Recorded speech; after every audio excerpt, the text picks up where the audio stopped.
Everything we know, the entire universe, might just be a simulation running inside a supercomputer. In this dream world of the imagination, anything is possible. Join us on the Simulationist Podcast as we explore our culture of simulations. Hello, everybody. Welcome back to the Simulationist Podcast. This is the 170th iteration of the show, recorded on the 6th of December, 2015. My name is Josh Trelevin. And with me, as always... A one-cake-filled Ryan Kirkby. What, you've had one cake? That is my ultimate goal, is to have, like a one cake filling me up. But no, this has been about... You are one Ryan Kirkby who is full of cake. Yes, okay. Yes. Well, if I eat enough cake, I'll wind up being 1.5 Ryan Kirkbys. Okay. Based on some various criteria. But no, it's my daughter's birthday weekend, so yay, celebration, lots of food, and lots of cake. Cool. Yes. Although I must admit, she got like a custom, made cake sort of thing. Professionals doing this, and so the series Paw Patrol is one of her favorites. Yeah. And so she's got made out of fondant icing, one of the dogs from there, and it's like, I really don't want to start eating that in front of her because that could be pretty damn traumatic. Really? Like, Daddy ate her head. Daddy ate this guy's head up. Hoo, hoo. And all of a sudden, I go from like a dad to some sort of weird cartoonish zombie villain. Yeah. Could go pretty bad. I guess she's not to the... Well, sometimes she enjoys stuff like that. enjoys the game of Daddy ate this thing. And well, she does have a nice little game where I am a zombie. My wife is my wife, and she's Supergirl, and thus I'm a zombie that's going to attack my wife, and she comes in and saves the day. Okay. Although I do modify the game, I'm not a brain-eating zombie, I'm just a kissing zombie, so that way, at least I get to kiss my wife before my daughter tries to beat me up. So, we all win. All right. But she is okay with the concept of zombies, but I just don't think she wants to see one eating one of her heroes right now. Or, ripping a leg off. Would you like to eat one of your favorite, TV star's legs? It's like, yes. I don't think she's at the point where she can enjoy it the same way, how, let's face it, when she, in a year or two, when she gets old enough, when we do the Easter stuff, she will have fun eating the rabbit's ears. Ha! I ate the ears first, now I can't hear. I don't think she's quite at that point, though. She's not ready to eat up Sky. Well, she's eaten up the toy products well enough, but I don't think she's actually willing to eat an effigy of. Not yet, and I don't think it'll last well enough until it gets to that point. So I'm gonna have to sneak out in the middle of the night and eat an icing dog. Your plan. No, I get it now. You want it all for yourself. Actually, that's a whole lot of icing, and as I'm aging, I want that actually less and less. Spoiler alert for everyone out there who's still young. As you get old, you actually want the unhealthy foods less and less. Oh, yeah. Yeah, sorry to break it to you guys. Good news though, burgers will still remain delicious. Bad news is, beef might become priced out of your range. Sorry. Yeah, but that's not a getting old thing. That's a moving into the future thing. Yeah. They do tend to go hand in hand. Very few people go into the future and don't get older. Yes. Although... Except for Walt Disney's cryogenically frozen head. Yeah, once we get far enough into the future, then we won't have to worry about getting old anymore. There is apparently some trials on some pills. They're currently medication stuff. It's like, oh, hey, this will help prevent, symptoms of this and that for those versus after. But it's looking like it may wind up being re-examined, redone, and re-released as an anti-aging pill. That should allow the average human being to live up to 120 years. Barring, as I've always said, dietary, habits. Okay. If you are going out for cheap wing night, twice a week, and eating ribs once a week, you are not going to survive to 120 no matter how many pills you're taking. Oh. You are just going to kill yourself that way. Now, if you go out for a good, kale salad once a week, and you jog there and back, you're probably going to live to the 120 taking the pill. And you'll probably be able to do it fairly well. Because as I've always said, if you're going to live forever, you got to eat like you're going to live forever. So if you're going to live 12 decades, you're going to have to eat like you're going to live 12 decades. All right. Gotcha.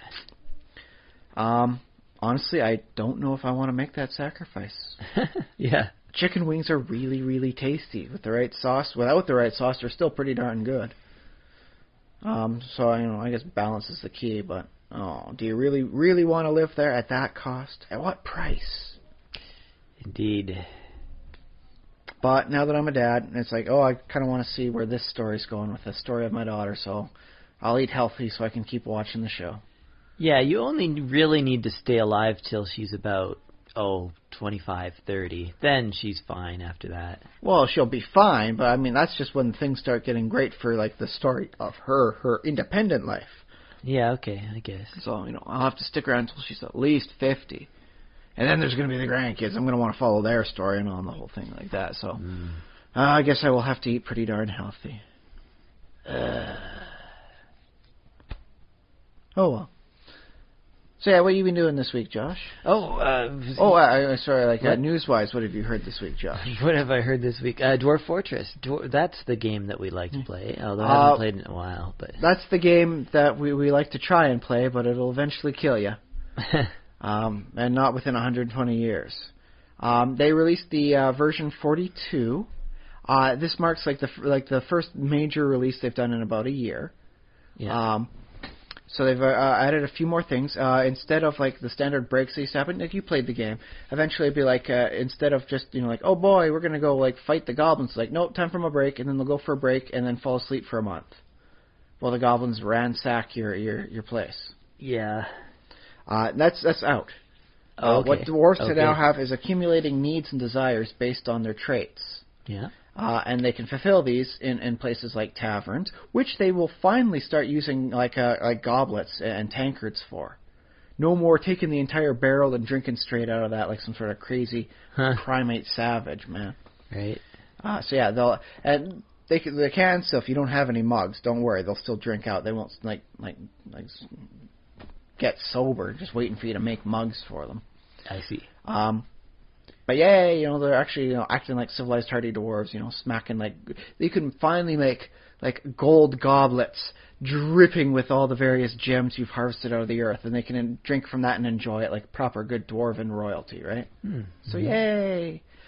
They've also included like songs and dances and all that sort of thing. So, like, in their nice little tavern sort of thing, not only will they be, like, slinging suds, but some of them will feel a need to dance. It's like, dude, I haven't danced in forever. So they'll get there, and, like, someone will pick up, I haven't played music in forever, and they'll pick up, like, a musical instrument, and they'll play. And then, it's like, oh, hey, I'm dancing to the music, and then they'll become happy with that. And some people will just be happy watching them. And I think maybe one of the nice things is that musical items are no longer based off of just one thing.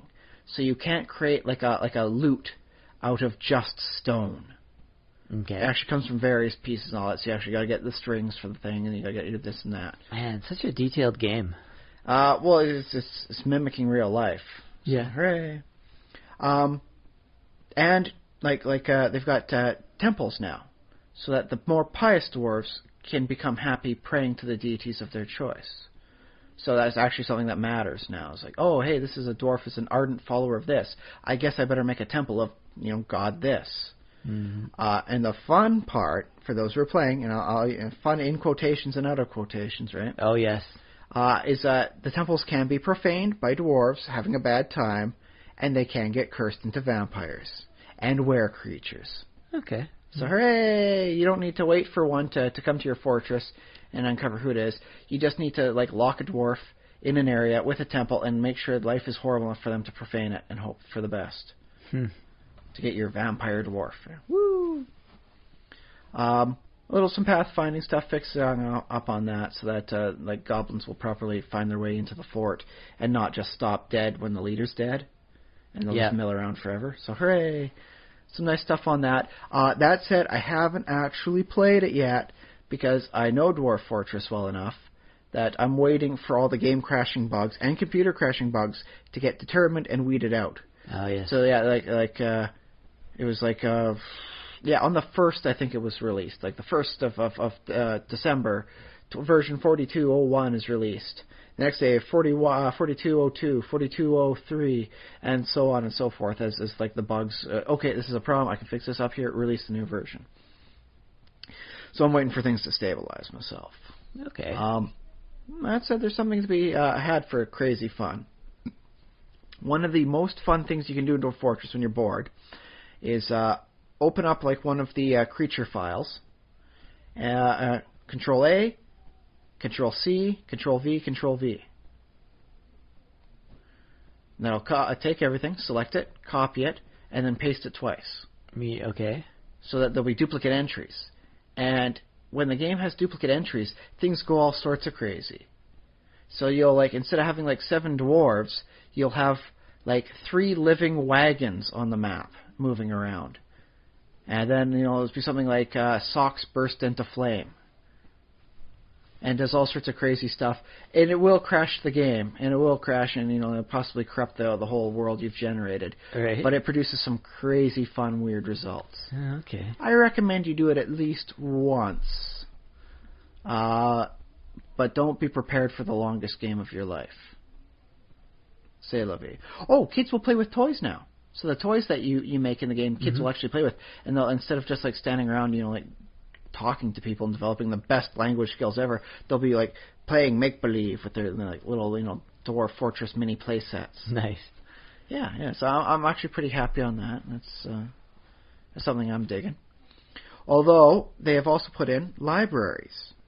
Mm-hmm. So you can like do research and copy down historical information. Sages will come, and and like travelers will come to the fortress too. And then you can I petition to stay here for a while. Please give me a bed, or I position myself to I want you guys to go crack open the caverns and go defeat monsters down there, please. And they'll make requests and all that. But with the release of libraries and bookmaking stuff, one of the biggest custom mods I was doing is I don't need that anymore. So I'm thinking to myself, I got to come up with a mod style that's going to be something that's probably never going to be replicated into the game. So I'm thinking monastic fortress. Create stuff that help improve the dwarves is fighting Shaolin monks. Oh, yes. Okay. So I think that might be fun to try when I get the time for it.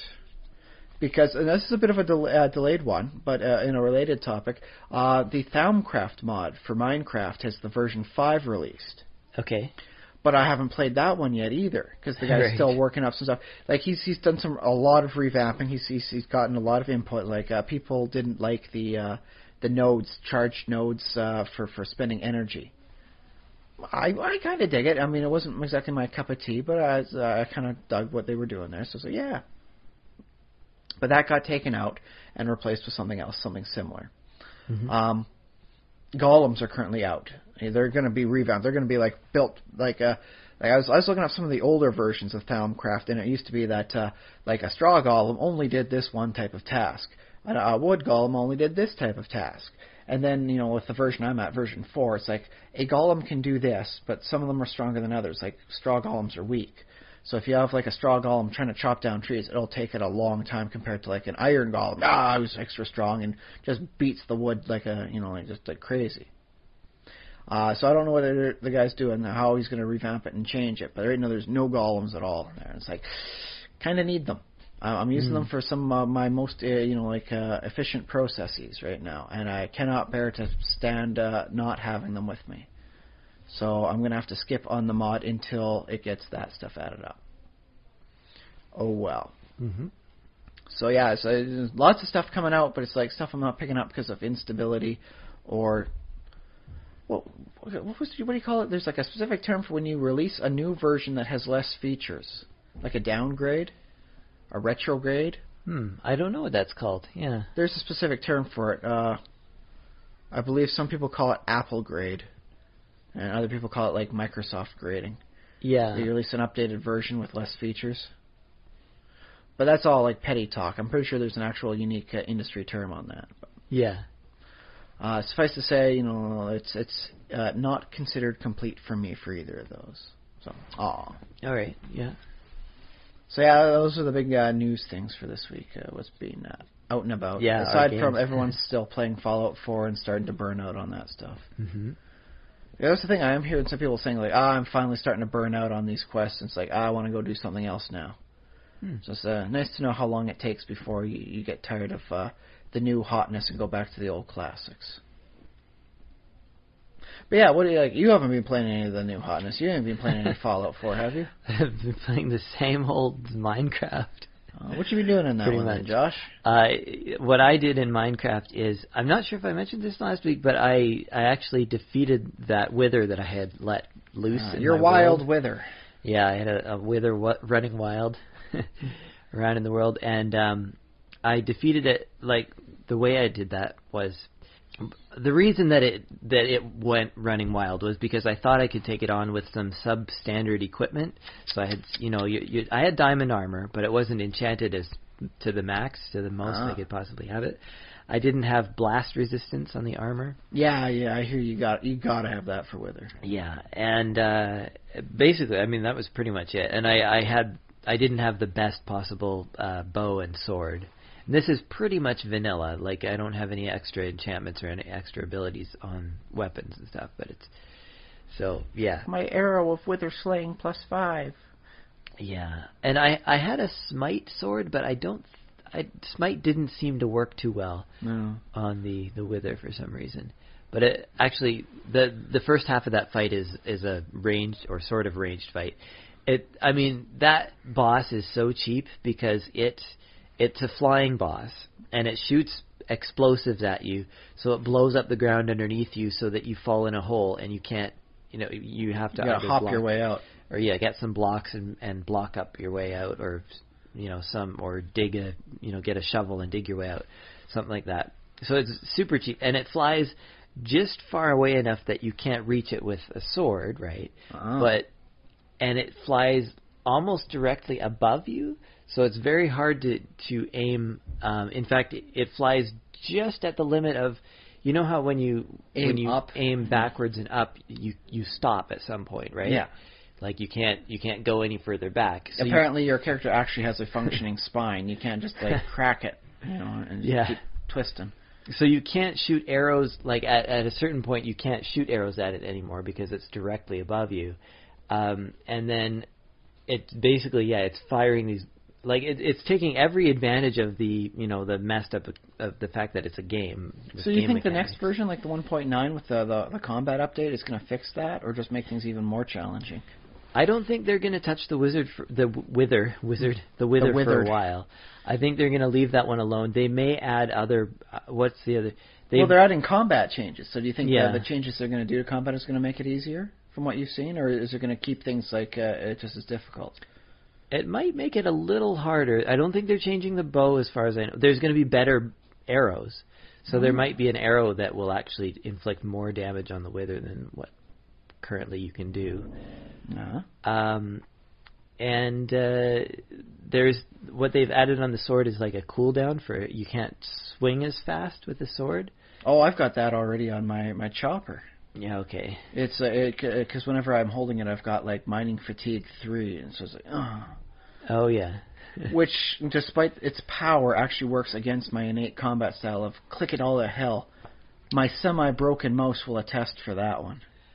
But I think what they already did with the wither, though, is they have, and I think some of the other monsters are like this too, in that the monsters have a little bit of protection. After you damage them, you can't immediately hit them again. Yeah, I have noticed that. Yeah, that's a classic though in gaming. That's split-second invulnerability. Yeah, because otherwise you could just spam. Although historically that has helped the player out more than the opponents. Yeah, so I'm thinking the wither fight probably won't get any different. I know they changed the dragon in some ways. I'm not sure exactly what changes they made to that fight, but they did change. Well, they make it repeatable. Yeah, there's that. Yeah, you can repeat it. So I can collect all sorts of dragon heads for my master fortress. That'll be nice, actually, because it's been like I only have my one main world. I don't load up new worlds all the time. Although not I like used me. to No, do a bit more of that. But yeah, so I've only got one dragon. I killed it, probably 3 years ago, and I haven't looked at it again since then. Whereas with Wither, every once in a while you'll be like, oh, I think I feel like fighting the Wither again. Okay, get the materials, get these skulls and whatever, and put them together. Okay, yeah, now we have this battle. Okay, that's bada bing, bada boom. Yeah, but with the Ender Dragon, it's like, I feel like if I feel like fighting the Ender Dragon, I have to create a new world. And then build up from scratch, get all my gear, enchant it as high as I can go, and basically build a base. Although I have seen a person play the game where they got to the dragon and killed it within 11 minutes. Huh. Yeah, it turns out a little bit of a physical wall protection and trying to sleep in a bed works as a great explosive. Huh. It seems a little cheap to me, but then again, I attacked the dragon by flying around, shooting it with lightning. And using a sword that did plus 40 damage. So who am I to be talking here, man? Yeah. So I killed it, and then I found, fortunately, most of the gear that I had dropped a couple of good sets of gear by dying to the Wither, so that I was able the final time to catch up to it. And what I did was, my Minecraft world is massive. Yeah, well, you've been playing it for 3 years. So I had to take this incredibly long train ride back to where I had the best possible gear, and because it was where I used to fight Withers before, and it was okay, I guess if I can't do this, I'll have to go get the gear. So I went and got this gear from ages ago and put it all on, and then it was fine. Once I had the best gear, it was boop boop boop. Oh yay, I won. So. And Hooray. Then I was able to pick up the other stuff that I had dropped, which was, now that I have this great gear, it's okay, shit, who cares about this stuff I was wearing before? See, and that's why I've got a deconstruction mod in my game. So it's I don't need this anymore. It's not like it's a junk item. I can just unmake it. It has proven itself to be very helpful, especially when I'm doing mods. When I find this is a treasure item. It's what the heck is this? And I'll put it in the deconstruction thing. Oh, that's how I make it. Okay. Although it doesn't work 100% perfect. There's some issues with a few recipes where I'll try and click it and it will say, no, that's not valid. So I'll have to, cycle it through. Although I don't know what's the quirk on that one, though. So I can't help out at all. And also in Minecraft, I built another little... I always build these around my bases, but a fishing area with, trees and vines, and made it look really pretty, and but built walls around it and lit it up nicely with glowstone so that no monsters get in there. But yeah, it's a nice peaceful spot to go fishing. Awesome. Yeah, I need to do more fishing myself. Although, in my haven, I will have a fishing zone where I'll have a golem doing automatic fishing for me, and then I'll have a golem that catches anything that comes down, because this one golem doesn't pick things up after he fishes. That's all he's doing. He's just fishing. The other guy's picking up all the stuff after him, and then I'll just have a massive sorting system for putting everything through. Oh, yeah. Yeah, because fishing, I think fishing is the one thing, in vanilla Minecraft, you can sort of scale up a lot of the block collection and item collection stuff. You can get a massive pig farm, and get a chest full the of wheat and carrot farms are fairly, oh boy, just one block of water in a little time will get you effectively a 9x9 area. Yeah, exactly. And then with enough lighting, you can stack one on top of the other, like what I do with my vertical farming, and then you can have, in very short order, more carrots than you will ever eat in your entire gaming lifetime. Yeah. But the one thing that I haven't that you can't really scale up, at least in vanilla, is the fishing. Because you got to do that one manually, and it's just you. Yeah, except I guess in some versions in later versions, I think 1.8 version of Minecraft, you can get fish off of guardians, which you can build a farm for, but it takes forever because it's usually in the ocean, so you have to drain the ocean. Which is very, difficult. You call it difficult. I've seen that done in Dwarf Fortress as a side effect for just trying to get what was needed for a project. Yeah. Yeah, that's the one thing I kind of miss about the Mo Creatures mod, was knowing I'll never be able to have a Shark Tank. She's like, oh, I could have had a Shark Tank in my wonderful fortress I'm planning up. Oh. Yeah. So that was my Minecraft adventures. In other news, in other stuff that I did simulation-wise, I don't know. Again, comedy. I don't know if like stand-up comedy counts as simulations, but I did that. I think it should count because like very few people go on tours about this. Actually happened to me for like funny stuff. They go on comedy tours for stuff like that. When people talk about real life events and they get like big famous publicity out of it, it's almost exclusively for tragedy. So comedy seems to be a thing, that has to be made up. All right. What a sad state of affairs in our world. The comedy has to be made up, man. So let's see. So that was last night, like later on in the evening, and it was what it was this week was there was like a comedy class where they all the bunch of students all did their sort of graduation show, like showcased what they learned in their class about writing jokes. It was pretty good. They were decent. Graduate quality? Well, yeah, mostly. I mean, some of them were more than others, but overall, you could see that they had learned a few things about writing jokes and stuff. I mean, yeah. Which is interesting because I remember listening on the radio. There was what's his face from Dumb and Dumber. Jeff Daniels? That was another one. One of the guys was from the New Yorker, and he decides captions for the contest they have there. And apparently, there's a thing whereby I'll say this right out. Apparently, there's a reoccurring joke for the New Yorker where you can replace any of their cartoons with the caption, "Christ, what an asshole," and it's still as funny a joke as it ever was. And I've looked at that, and apparently that bears fruit. But he had a devil of a time choosing which punchline to use. The premise was two snakes, one of which has a large, as he describes it, callipygian buttocks, which is a snake got the booty, and it was right in for the captions and all that. What's the caption to send in, and he had a hard time figuring out which was funny because apparently the option of choice automatically cuts off the notion of comedy. So when you are shown a punchline, you say, "Oh, that's hilarious." But when you're presented with 3 punchlines, you start questioning each one, and thus none of them are as funny as any one of them would have been. Okay. So I imagine one of the things for a comedy educational program would be how to overcome the innate "is this funny, I can't tell" response of choosing a good punchline. Right. Well, I mean, part of I guess in a comedy course you learn how to write jokes, but the only way to learn how to actually tell or deliver a joke is to actually do it at a microphone or. You got to work that joke like you own it until it is your joke. Yeah, and only exactly. then can you get it with the proper amount of laughs. But even that won't work if you can't figure out the right punchline.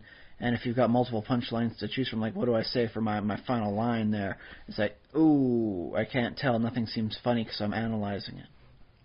Because you're working with apparently the wrong part of your brain. That said, the stuff he presented, there was one I remember that made me laugh. Just get a good chuckle out loud as I was driving. Although, ultimately, the 2 snakes, one of which has a large buttocks, Christ, what an asshole, actually still fits. Oh, yeah. Yeah, kind of weird, eh? It always works for a punchline. At least for the New Yorker stuff. But yeah, so I'm hoping they learned how to overcome that. Is this funny? I can't tell. Sort of analysis of comedy. Yeah, I guess so, yeah. Well, if they made you laugh, obviously they were able to overcome it somehow. Yeah, some did. Some did. So that was neat. I just watched that. Not much simulation wise, but jokes are stories, and most jokes are little tiny nuggets of stories. So it was cool. Or correlated stories, sort of thing. I remember. I remember one series of jokes where each one is connected to the last, except the first one seems completely unconnected until the final joke when it makes a reference again. Oh yes, yeah. So it winds up telling a bunch of I'd say short stories, but this would be like micro stories, and that's all they all come together to create this great the tapestry of weird, crazy comics. So Yeah. So I did that, and one other thing. Oh, on my way to the comedy show, I stopped something by. funny happened on my way to the comedy show. So funny. I was riding from my place to downtown basically. So I crossed over there's a bridge over there's like a pedestrian bridge over Douglas Street where they had like a big huge truck parade. Oh. They had all the trucks from Victoria, all the Totem, whatever towing, businesses. 5 Aces. And all All like lots of businesses in Victoria. Anybody who had any kind of truck had like put Christmas lights on them and just all got together and all drove up. I don't know how far they went, but basically up Douglas Street in Victoria. And it was better because it was that dark, right? Yeah, it was dark and it was kind of rainy and kind of like not very nice.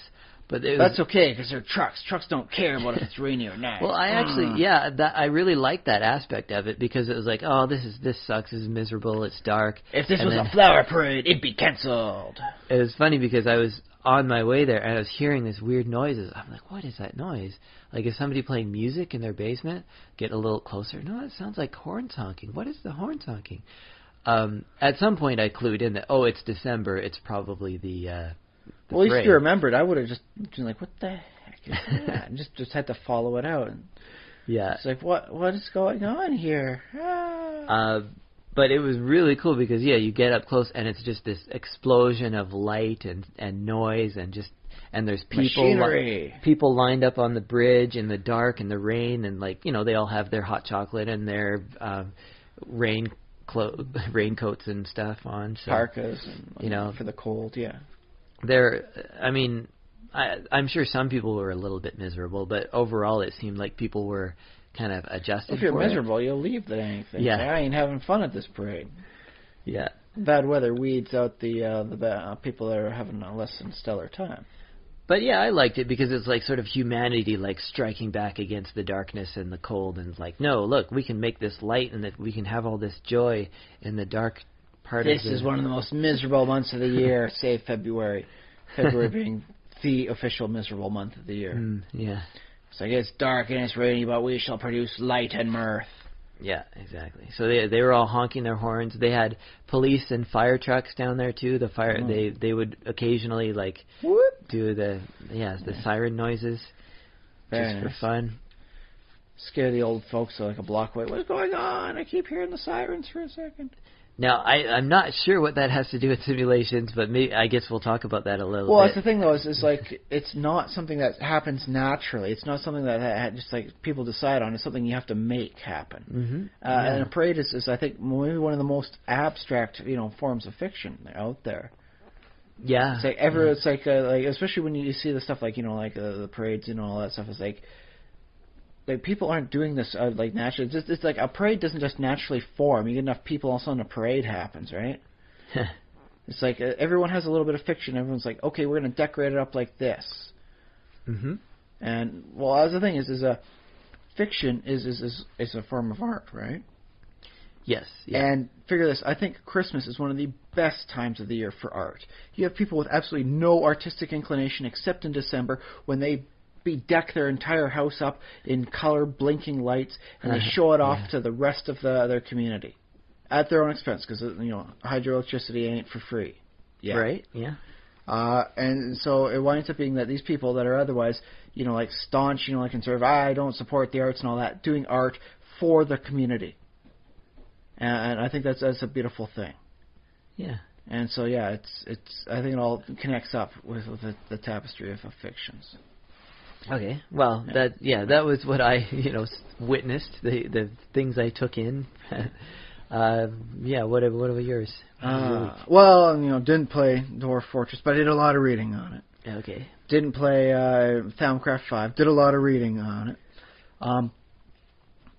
But I have gotten back into Minecraft, actually playing it a little bit. Finally, after this couple-week hiatus. And I've been working on the Buildcraft stuff, which has been a little problematic because I'm on like Buildcraft version like 7.111, and like the wiki's over at Buildcraft version 3. And the Feed the Beast stuff is a little bit more updated, but it's like nothing has the most updated information possible. Huh. Yeah, it's just not well documented. It is very badly documented on wiki-based sources, and if they do have it all set up somewhere, it is not SEO, search engine optimized. Right. Fortunately, I do have the Bibliocraft mod, and one of the things you can do there is make like a fancy workbench that will accept a book in a side like slot, and you can put all the stuff you want up in like a pattern, and then you can save it into that book. You can overwrite the save, so if you wind up mucking it up, you don't like, now I got to burn this book, it's useless. You can correct that out. And so I'm collecting up the recipes, and I'm sorting them all out based on what mods they're in. Okay. So despite the fact there isn't proper attribution for this or that, or how do I do this again, I'm not having to go back to the wiki time and again. I can just look it up. And the thing is like when you just cursor over the book, well, like not having it in the proper slot to bring it up, it still tells you how much of what items you'll need. So it's like, okay, I want to build myself a laser. So this laser is going to require, let's see, I think it's 5 things of 5 redstone dust, 2 diamond, 5 redstone dust, 2 diamond, and 2 pieces of obsidian.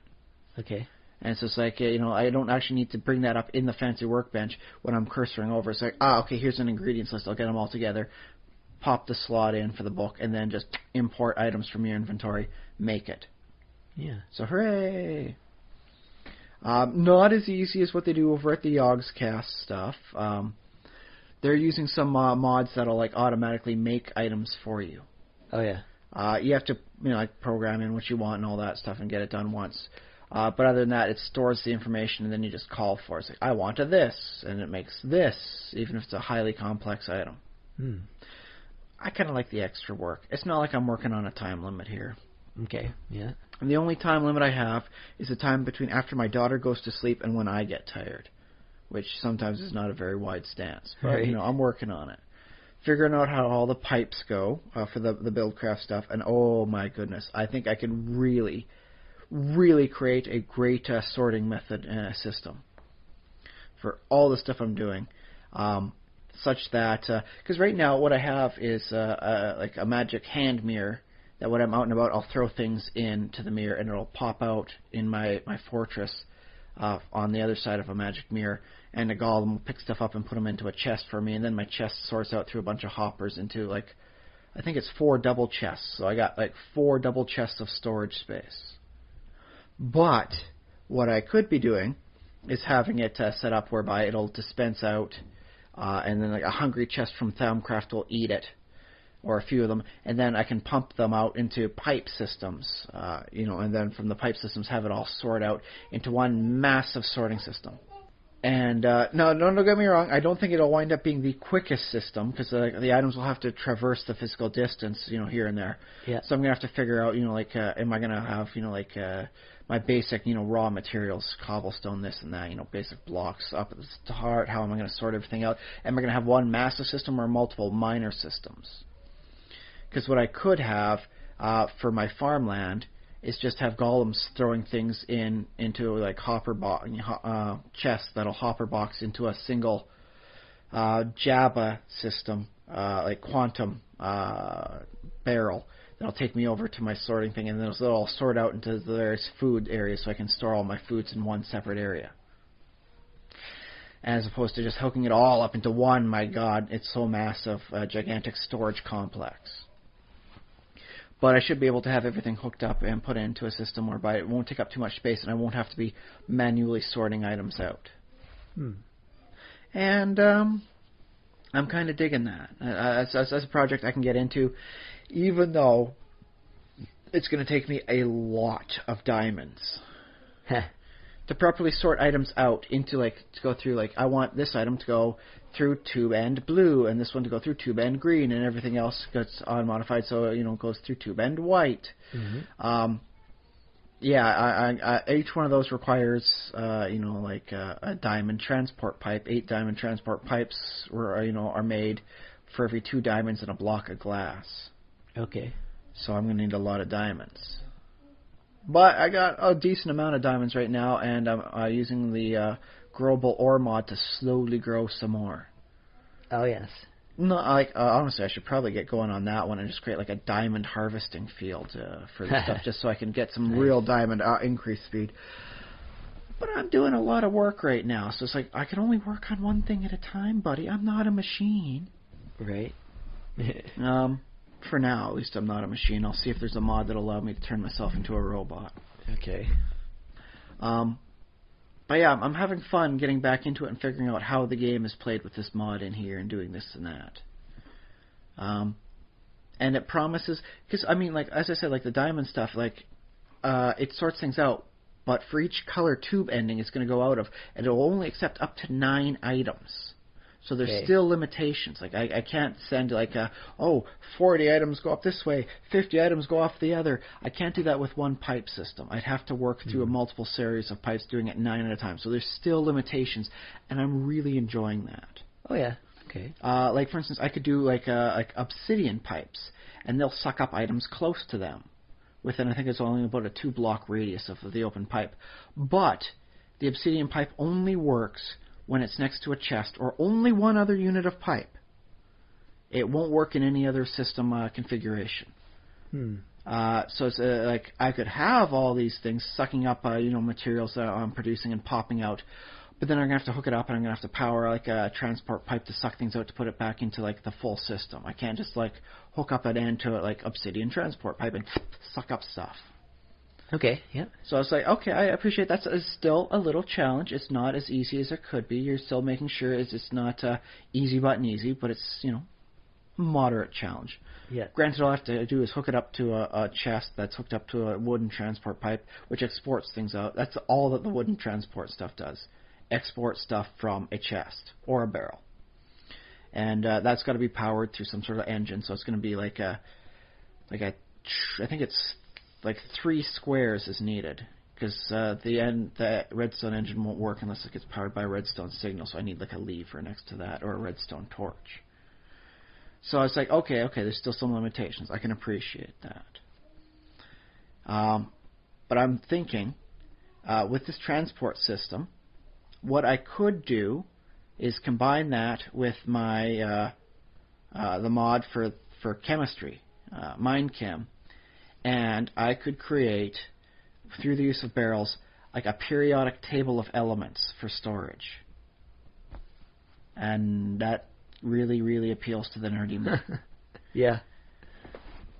Which is good, because I think they've got up to like 115 for element things. So I can have like the full thing and like the little sub tables on the side for lanthanide and actinides. So it's like, yeah, I could really have some fun with this. But that's going to take a little time, a little work, and I still haven't officially made that pocket dimension to store my wonderful future safe haven. I gotta come up with a better name for it than just my safe haven. Right. But that's what it'll be. It's like, okay, I'm going to store everything in here, and it'll be a nice, perfectly working system that I'll be able to, copy, paste into a new world sort of thing when I, create a new world. So that while you have your 3-year-old world, I'll be able to ravage and pillage multiple worlds time and again under different circumstances and trials. Ah, yeah. And then once I'm done with that, it's like, take all my ill-gotten booty and toss that into my safe haven master storage system. Yeah. So hooray! But that's a lot of work, and I'm still doing a lot of writing down for like, okay, I want to do this, and it's going to be stored up like this, and I got to have like this configuration, and this goes here. I'm going to need this much of that, and so like I don't even know what the final shape of this thing's going to be. Like I've got images swirling in my head, but it's like making a jigsaw puzzle and then putting it together. Is that a thing people do? I'm pretty certain they make the picture and then they cut out the jigsaw puzzle, right? Yeah. Yeah, I'm doing it the reverse way. I'm doing it apparently the stupid way. It's like this jigsaw puzzle will connect to this one, this one, this one, and then what am I going to have when I'm done? I don't know, but I'm going to enjoy the process. So hooray, I'm back in. Other than that, let's see. I saw the movie Cloudy with a Chance of Meatballs 2. It was weird, it was wacky, and it was funny, and completely unrelated to the books. the second book for Cloudy with a Chance of Meatballs was Pickles to Pittsburgh, and this has just like living like creature animals in there. And I think each one of them had a punny name, but they didn't actually reference each one of them. Like they referenced the flamingos that are mangoes, the flamangos. Huh. The shrimp that look like chimpanzees were shrimpanzees. All right. But they also had one which was like a walrus and a meatball, but they never gave it a name, but I'm pretty certain its name was the Meatballrus. Okay, yeah, sure. So it's like, I had fun watching it and just figuring out what is your punny bad name. Yeah. So, yeah, that was entertaining. My daughter watched it the full way through. And it is kind of hard to get my daughter to watch full way through on a full-length feature film. Right, okay. So this is hey, if you got like a 3-year-old kid that, like you got to sit still while they're eating pizza on a Friday night, I got a movie I can recommend. I got a movie series I can recommend now officially. Yeah. Woo. Cloudy with a Chance of Meatballs. And it was good. I mean, like, the characters progressed. It was more than just like, okay, here are the same characters in another situation. There was actual character progression. I guess I'll do a minor spoiler. Flint Lockwood manages to become, have a better relationship with his dad by the end of the movie. So it's like, yay, not only did they save the day, but he now has, like, a better relationship with his dad. It's like, that's awesome, yeah. So, I dig that. That said, the evil villain guy that they had there, which was fairly obvious, Stu was going to wind up being the villain. Uh-huh. But it's like, he was one part Dr. Suzuki, one part Steve Jobs, and one part like yoga meditation guy, because his movements were so fluid. It's like, this guy has no elbows. It's like his arms are just like windy noodles that keep moving around, and it's almost hypnotic to watch him. So it's like, I had to really concentrate at some points to actually pay attention to what he's saying, because it's like, no, I just want to watch his crazy body make all these fluid, groovy movements. He should not have been a scientist. He should have been a dancer. Right. Except if he was a dancer, he wouldn't have had billions of dollars. I don't know. Were you paying attention, and did you see how well this guy moved when it was playing in the background during my daughter's birthday party? Oh, yeah. He was moving so fluid. I think this is the kind of guy that makes $1 billion dancing. Oh, okay. So, all right. Of course, mind you, if he wasn't a scientist, he probably couldn't have created his own hologram. So, because there's like one scene where he's effectively doing like a river dance with himself. Yeah. And it's one thing to see people doing like the river dance. It's another thing to see one guy being like all the people in a river dance. Right. So there's that. Well, I don't remember that scene, but were they all doing the exact same moves? The exact same dance. Okay. With the occasional ones pretending to slap the protagonist in order to distract him and make sure he wasn't certain which one's the real one. But they were all doing the same sort of dance. It was like, dude, I kind of want to slow this down and just watch their dance moves. Because like the guy's got no kneecaps either. It's like his entire legs are like moving noodles. It's like almost hypnotic to watch him. Right. You know what? Forget being a dancer. This guy should have been an octopus. That's not a job. They'd say you can be whatever you want when you grow up. Professional octopus. I think he met the requirements for his movement. He had 4 what was very thin noodle like appendages, so it was like flying spaghetti monsters. Yeah. Pretty close. Yeah, there you go. Okay, if he can't be an octopus, he'll be like the avatar for the flying spaghetti monster. All right. Which sadly did not make an appearance in the movie. I was kind of hoping to see it in the background somewhere. If they're going to have like creatures that are food, I was really kind of hoping they'd have that somewhere in the background, just kind of flying through the air as a flying spaghetti monster. Yeah. They had it. Futurama has had the flying spaghetti monster appear in it. Yeah, but it wasn't really themed for like food that is an animal. So what you gonna do, right? Right. Is a god an animal? I guess flying spaghetti monster. I don't know. I think a god would be the opposite of an animal. Okay. An animal being that in most religions has physical form but no soul, whereas a deity must be completely soul without physical form. No soul, no physical form. They must be fully spiritual. But it can manifest a physical form, like it can. Or what appears to be a create physical form avatar. to us. Yeah. Maybe it's never actually real or something like that. or just like so pumped full of soul that, you know, like, I guess, you know, it's like a much, you know, headier combination than our 50-50 mortal split we got going. All right. Okay. Because that is the reason behind like what constitutes a sin in like a lot of the religions. How far does it root you in the physical and deprive you of the spiritual? Oh, I see. Yeah. That is apparently one of the big reasons why masturbation is a sin. Uh-huh. Is the act of lovemaking can be seen as very spiritual, especially between two people that love each other. Yeah. And that's why priests aren't supposed to have like mates themselves, because then they'd be sharing this spiritual thing with someone that wasn't God, and they're supposed to be devoted to God. Okay. But if it's just you getting your rocks off, as they said back in the 70s, then you are doing something that is base physical without any spiritual redemptive factor to it. So, yeah. I guess by that logic, you should never eat either. That one of the things is, yes, eating is considered very physical, very non-spiritual. I guess, yeah, you shouldn't enjoy it. Some things being more physical than others, like heavier foods, like roasted like pig is very physical. Oh my goodness, because you feel really like you eat enough like chicken wings, you eat enough ribs, so you are feeling really like I am not doing anything. I guess the monks, they do fast. Which is one of the reasons for the fasting, is to help make sure that they focus more on the spiritual end of things as opposed to the dualistic material. All right, yeah. Does it count if I do it the opposite way, where I routinely skip breakfast and I don't wind up eating breakfast until like 6 at night? I'm pretty certain it's not healthy for me, the same way fasting is not healthy for you in the evening. Like, who are you asking if it counts to?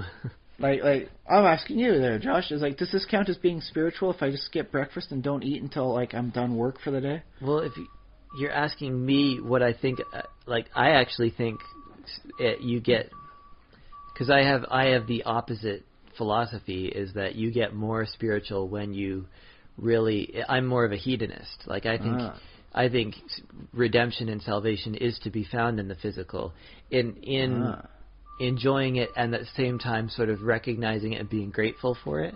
So whether that's food or sex or music or poetry or art or whatever. Well, that's the thing. Art is like an expression of the soul, so that's very spiritual. Well, yeah, unless you're drawing nudie photos. No, but I think the best art, just my personal philosophy on art, the best art is the art that reminds you of the dirtiness of life. Like you get like sort of gritty art. But yes, it is an expression of your soul. Like, this is what I believe life to be like. Yeah. So as long as you're like artistically expressing yourself, it's a spiritual act. It might be rooted in physical nature, but it is a spiritual expression. I can see that. But and music is definitely a very spiritual thing. Even if it's a bawdy tavern song, I suppose, it still counts as pretty darn spiritual. Yeah, but my favorite music is music that sort of is a little bit dissonant, and sometimes those, like, the grinding sound or what you call it, of something like thrash dubstep, metal bands, yeah. Heavy metal, thrash metal, something like that. It has to sound off. And like not, but it's still like it comes from your like the heart of your heart, and thus it is very spiritual. Oh, yeah. Even if people would picket and protest otherwise, it qualifies under those lines as being an expression of who you are, and thus is spiritual. Yeah. Well, I agree that it's definitely spiritual, but it has this nature of connecting you with your physical body and reminding you of sort of your connection to different aspects of the universe.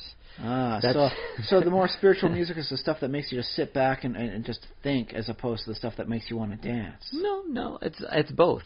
That's my favorite is when you can get all of that together and mix it all together in one.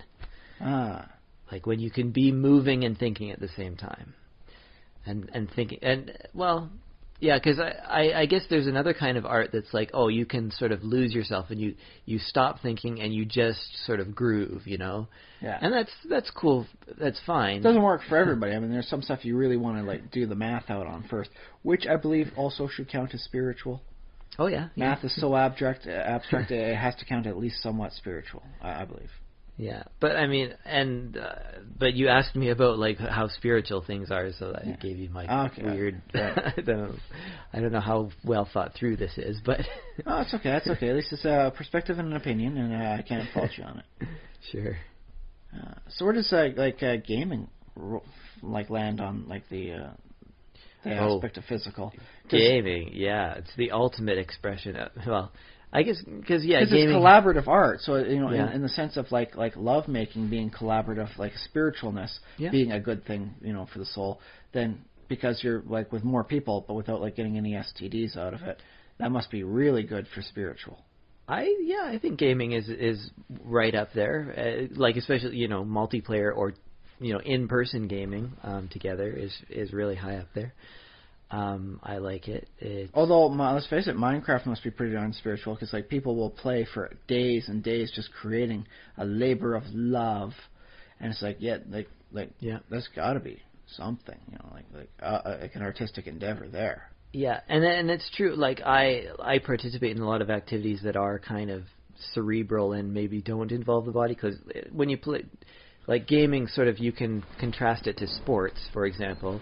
With sports, you're physically, this is what I would claim to value is that physicality of it. Although, if you talk to somebody who knows the techniques of like what's going on and like where you're supposed to be in like a game of hockey or basketball and what tactics to use, then it can have a very good mental component to it. Oh yeah. Not everyone picks that up though, and that's not for everyone. Some people are just like I just stop thinking and I go. Well, yeah, because sports is everything good about gaming. Plus, you get to actually run around and feel the earth. Get and this the exercise thing.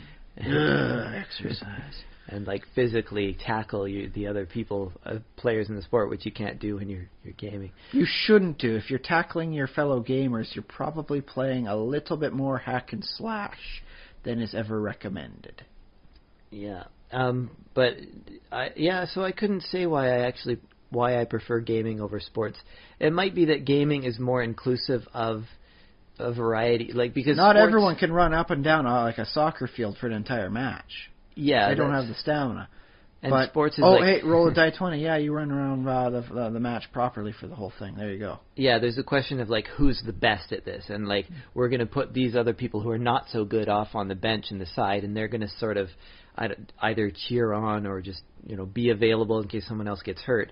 Whereas in gaming, everyone participates, and there's no like. Let me take this from here. You guys are so badly min-maxed. You just sit down here on the goblin bench, and we will take the front end of things. Because I know in sports, especially like in kids' sports, they often will say things like especially like individual coaches will be like, no, on my team, everyone plays, everyone participates. Well, that's the thing, because especially on the kids level, it's meant for the participation and the building of your skill, and you're not going to get better at your skill if you don't train it. Yeah, and that's true. If you have someone sitting on the bench all the time, they're not going to be getting that field practice that they need. Well, exactly. But for some reason in sports, there seems to be a bit of pressure, even if you don't mean to apply this pressure. It seems to be inherent in the activity. That there's a pressure towards that competitive edge, and as soon as you start playing other teams, it's like who wins, who loses. Yeah, bam! Now you're competition. Yeah, there you go. You ruined it. So it's just sort of in how it's set up. I don't know. Is there a sport that's just is physical that's not win or loss? Like I don't know if something like that exists. Yes and no for mountain climbing. Synchronized swimming. Well, that's the thing. I mean, you could conceivably have a team that would be randomly divided up into two separate teams every day. And thus, it's not like, oh, hey, I'm on blue team, I'm on green team. It's like, okay, now I'm with these guys, and we're all playing together against the other half of our team. And thus, it's like, dude, we're all still on the same team. We're just, working on opposing ends today. Yeah. To help minimize I think that. Teams kind of do that, like, during practice and whatever. But then at the end of the day, the whole team gets together. Now we're a team versus that other team. And that's where it gets ruined with the competition. Yeah.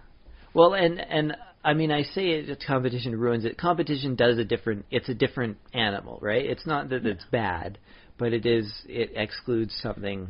It's something a good. jaguar as opposed to, like some dogs in a field playing with each other. Yeah, both good animals to have in the world. The world needs jaguars. The world needs dogs. Yeah.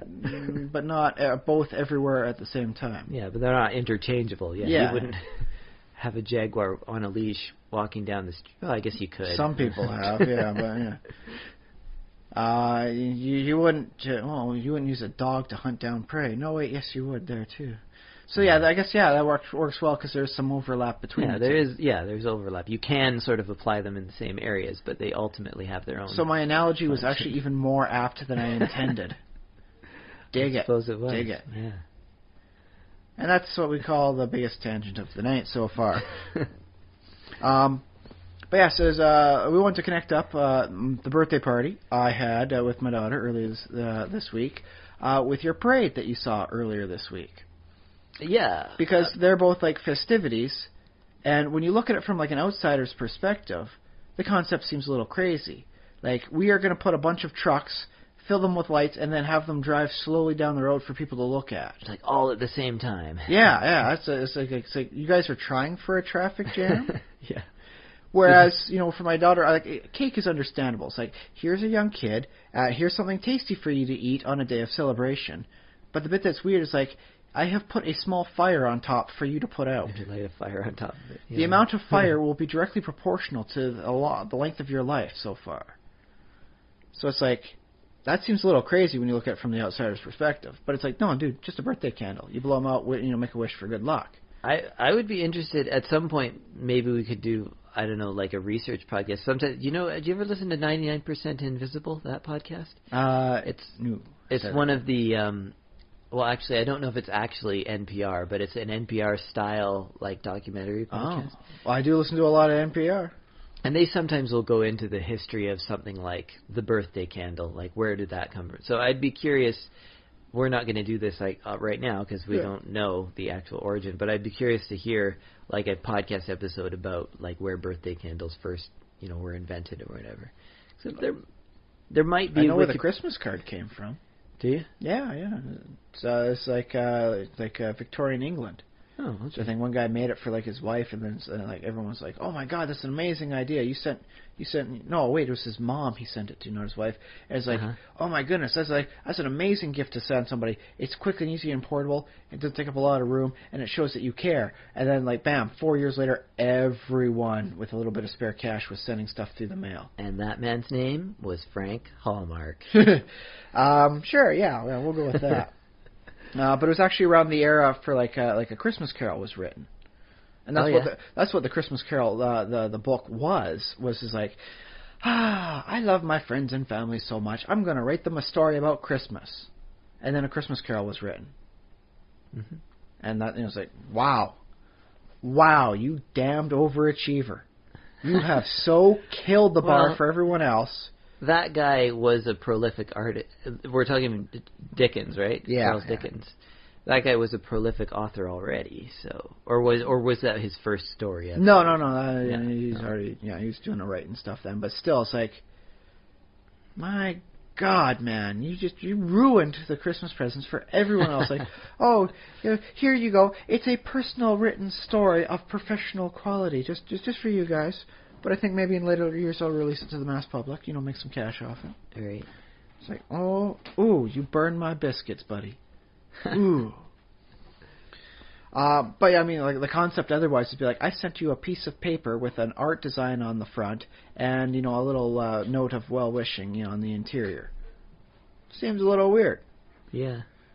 And yet, it's huge. I mean, there are literally subsections of industry for it.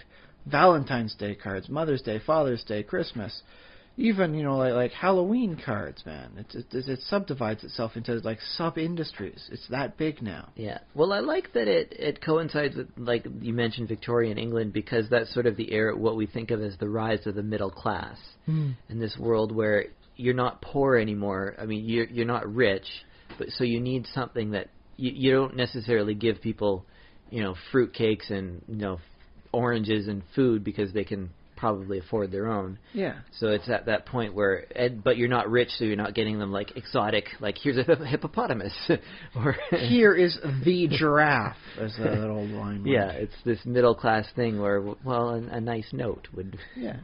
do Here's it. a nice note with a nice piece of artwork on the front. I hope you Yeah. enjoy the look of it and all that. And you have enough free time to sort of to know how to write, for Yeah. example, that you've had an education, and Or just pay somebody who knows how to write it. yeah, or that. That was the thing that actually happened. I'm illiterate, but I can pay somebody to send the right stuff. Mm-hmm. You Yeah, better too. pay them enough, I'll say that. You don't want them writing stuff saying it was you. Dear such and such a family, please saw it off. Charles Dickens. Well, the thing of oranges, I think oranges were actually considered a luxury item for. I mean, even like I used to get oranges in my Yeah, stocking, they're a great so- stocking stuffer. Yeah.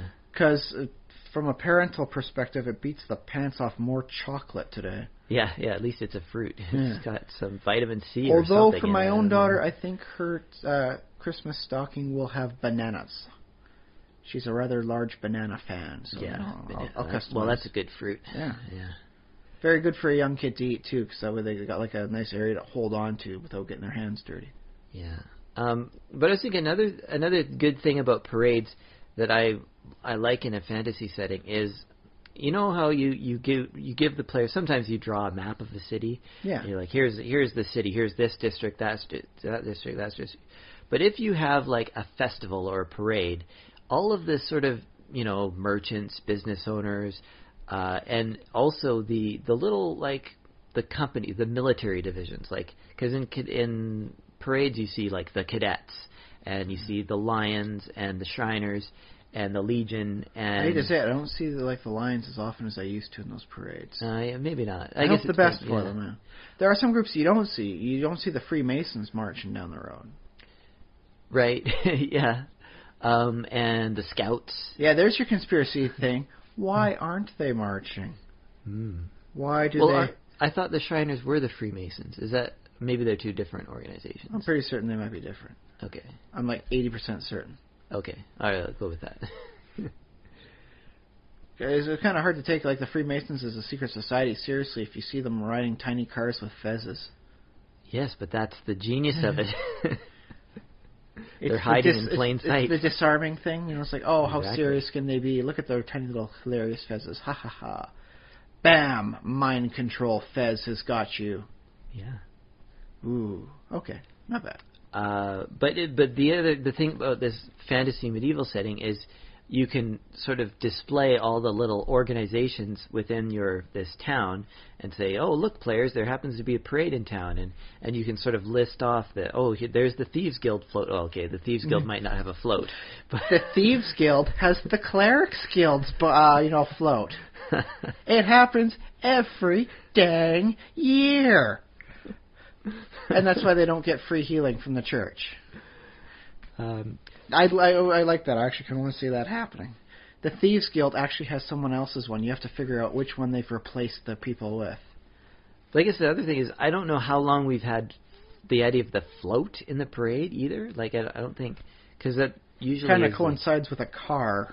yeah, I guess they might pull a wagon behind some horses or something. And Oh, I love the wagon stuff. Like that's the thing they do back home. It's not quite a parade or anything, but they will have specific times back in my hometown where they will have like a cart pulled by two horses go or like make a circuit around part of the town, and it's meant for like the family shopping days.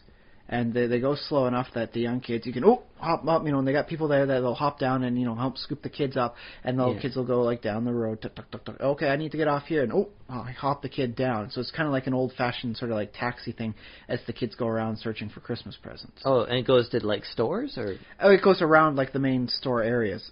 Oh, yeah. Granted, not the biggest thing around. It's not a big town.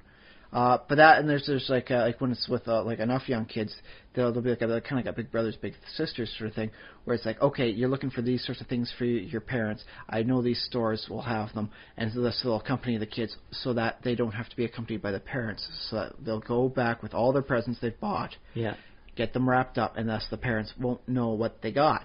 Oh, okay. And it's not like mom can rat out, like the present to dad. he got you this. Oh yeah, well he got you that. That way, both parents get fully surprised on Christmas morning. You know, it occurs to me that a store like Walmart, like a really cool idea for them would be to like have the Walmart shuttle for Christmas or something. Go, have it drive all around town and be like, yeah, this is the like big letters on the side, Walmart. I would actually think higher of Walmart shuttle. for doing something like that. And to then, help, like engage the community. Well, engage, but it also, I mean, it would get more people like. Shopping in their store because it'd be like, oh, just hop on here. It's free shuttle because it's a Walmart Christmas show. You're gonna go shopping at Walmart. So yeah, they just drive people. I guess some people might be cynical and like say, well, you're manipulating people, but hey, I mean, I think you're not forcing anyone into the shuttle at gunpoint. It's not that bad. Don't worry. I think that'd be a cool thing. I don't know if any stores have done that in the past, but I think that'd the only thing I've seen that does a shuttle to and from locations is the casino. Yeah. The only people that care enough to get you there and home safely are the people trying to literally just take the money out of your wallets. Yeah. Well, I mean, isn't Walmart really basically what they're Walmart doing? trades you the money from your goods, stuff for at least moderately priced, overpriced and quality items. Yeah. The casino just wants to have you sit down, play some cards, and leave broke. Yeah, that's true. And yet they're the only ones that care to get you shuttles here and there. And they do that all year round. Yeah. But I guess as a dungeon master, it can be a little bit of work to actually design a parade because you have to think of like all the power groups in the city. I wonder if like can noble houses have like their own little marching? They should, yeah. I suppose they probably shouldn't have anyone marching as in I have my own little unique army here. Yeah. Wink, wink. Don't try anything. But they should have ways to display. And if they're not going to do it as a parade, as for thing where they're marching down, they might want to have it. Maybe you could do it reverse ways. Sort of thing, and thus you could have like a shower of charity, where you get all the people that are well-to-do and all like the businesses and all the guilds and all that, and the people that are less down on their luck can walk down along this the shower route, and they will get showered with like, oh, you need food, here's some bread for you, or like, oh look, I've got copper coins, have some fun, don't throw them too hard, of course, it's just copper, you could take some damage there. But then the people who are down on their luck, all they have to do is like wander down the area, and they will get showered with like the generosity of their city mates. Does that sound like a nice reversal style and a display of like affluence? That's what your good-aligned towns and cities, and or at least moderately neutral, or positive neutral. Yeah, sure. Or even I suppose it could be like cynical evil, like will give them money so that they will turn a blind eye when we build this. My bigger army castle grows daily with each copper I throw them. Quick, increase their loyalty. Release the fish heads. Yes. But also, I was thinking, like there are some different versions of medieval cities because in some cases in history they built armies out of sort of individual units that might be often like a lord would have his own would build a regiment. Historically, he was supposed to have so many people he could lend into battle at the king's behalf. Yeah. In practice, most of it was privatized, wherein it's just like I hire these mercenaries and give them to you. Well, yeah, and so, but like a town, a parade, like if it's a town that also with some surrounding countryside and stuff, all of the little lords from all the surrounding towns, they could each bring their little unit, and that unit, like if there was a war, that unit would become part of the bigger army. So then it would be more like a tournament sort of thing. Yeah, a little bit. Yeah, I think which is a stuff when you look at it as a concept from an outsider's perspective. We take these two guys, put them on a horse, and we have them try and knock each other off at high speeds. You can bet if someone came up with a notion about that on motorcycles, the cops would be shutting that down. They would be hunting and shutting it down like it was illegal drag racing. Yeah.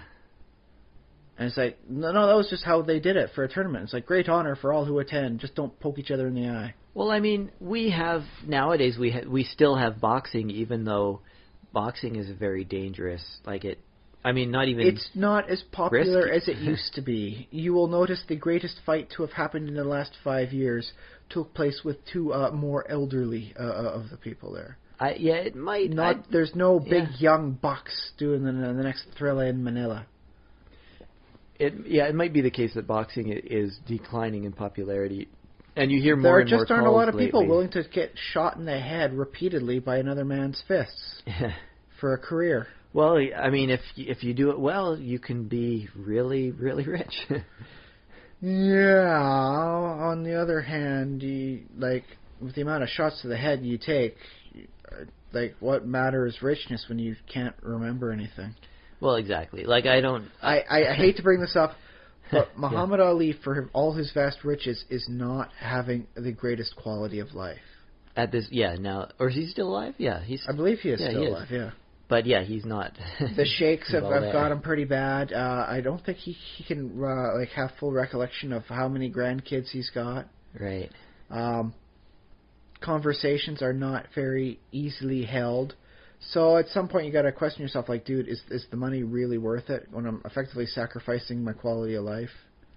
Yeah. Well, I mean, my sort of position on boxing is I'm technically against it, although I'm against it in as far as, like, I don't want people to be forced. I think people should be free to make those decisions for themselves, but I'm like, no, that's a bad decision. Like, nobody should be deciding to do boxing as a thing. Like going motorbiking without a helmet?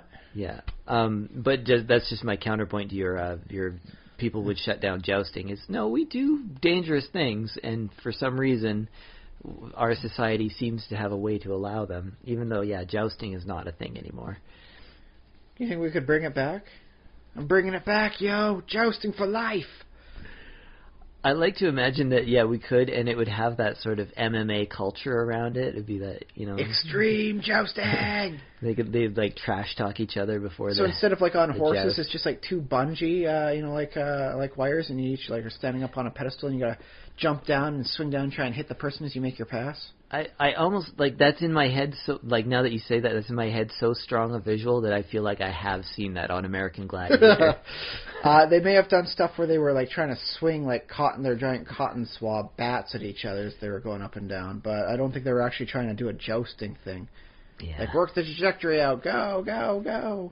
Yeah, but I mean, if you watch WWE, which is obviously it's not real, but they do real stunts, as in they jump out of the rafters, and sometimes Just they don't ask make the it. Hart brothers how real some of this stuff can be. Yeah. Yeah.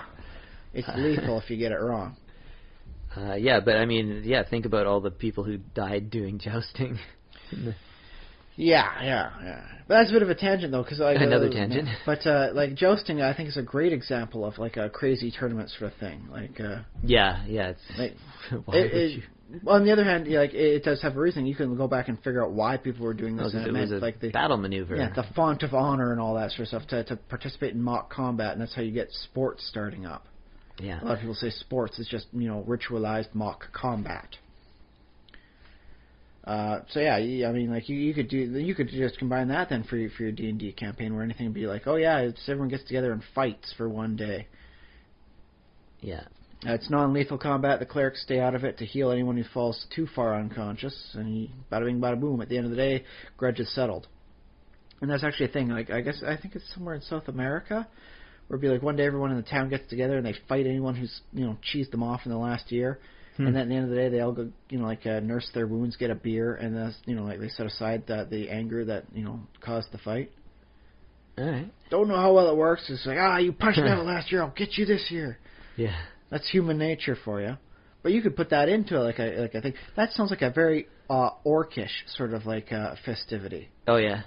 The day of tooth loosening. But here's the thing, like let's face it, because like we're all humans here in the real world, unless you're like a reptilian overlord secretly controlling the world. Mm-hmm. But from that perspective, like all the celebrations we have are all very human oriented. Yeah. But some seem more fantasy connected than others. Like you saw the parade of trucks.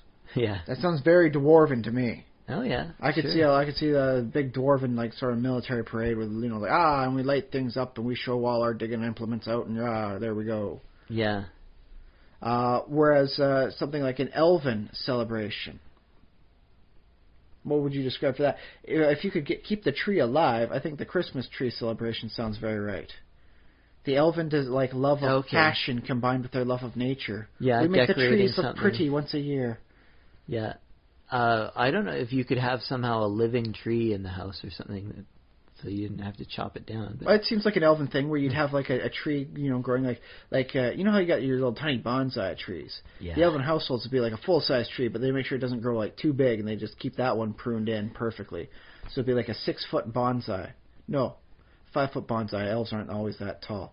Okay. And just that way that it'd be like every season they change up the decorations on their living household tree to reflect the change of seasons in the life. And thus, for these nearly immortal creatures, they still observe the passing of each individual season, despite the fact as they age 7 times slower than us, a season, being 90 days, is the equivalent of slightly over a week for us. All right. Santa Claus is sometimes described as a jolly old elf. Yeah. In which case he represents the joy of the artistic creation of elven endeavors. Okay. Because sometimes, like, the How Santa's... much goodwill would an elven nation have if they decided, like, once a year, they send, like, so much, like, goods and toys and things all to, the human, like, nation next to them? To the other... Oh, yeah. Well, All the neighboring nations good. get, like, the day of elves, like, Art Love Day. Yeah. That sounds very elven. Like, here, let us show you some of our elven superior culture, and thus they give it away for free once a day. You just go to the border of the elven lands and like, oh, here's like an elven like a little statuette. Here's an elven painting. Here's some elven poetry. A little book of elven poetry for you. Yeah. It's interesting though to think of that in terms of colonialism or in light of colonialism, because sometimes what would happen is the Europeans would come over in a boat and they'd be like, oh yeah, here's our free, like, have, some kettles and some beads and stuff. This whole load is free, like, we give it away. And then the next time they come over, oh no. Beaver pelts, buddy. Now it's going to cost you. Give me them sweet, sweet beaver pelts.